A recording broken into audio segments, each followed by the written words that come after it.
So this workshop is basically going to set up to inform the injection molding community about troubleshooting. So we're going to approach it from two different standpoints.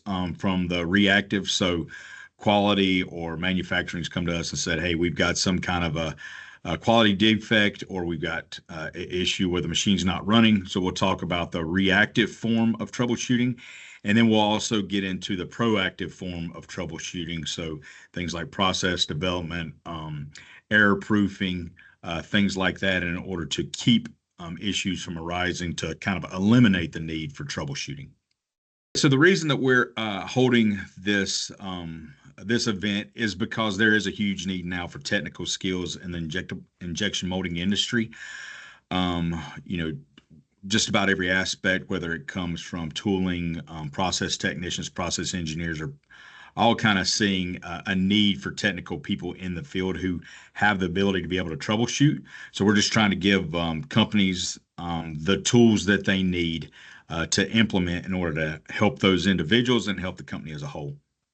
And so people who would be interested in this event is really, if you think of anyone that works in an injection molding manufacturing facility, even from like a quality standpoint, those individuals, because you need quality buy-in to implement some of the error proofing things, some of the processes that we'll talk about. Definitely upper management, so they can get that buy-in. Of course, they want to see, efficiency and utilization increased. And then definitely the guys on the floor, the process engineers, the process technicians, really anyone in the field will be able to benefit from the event. This event will definitely help with those common things that we see: the shorts, the flash, dimensional issues, the visual issues that we see.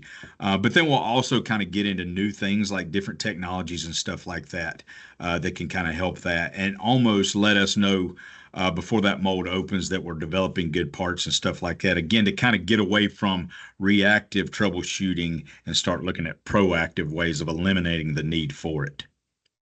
So we'll talk about things that are long term, that are more continuous improvement type stuff. But we're also going to focus on, hey, from a process technician standpoint, you're standing right beside of the machine. Quality's just come to you and said, "Hey, we've got flash, we've got this defects."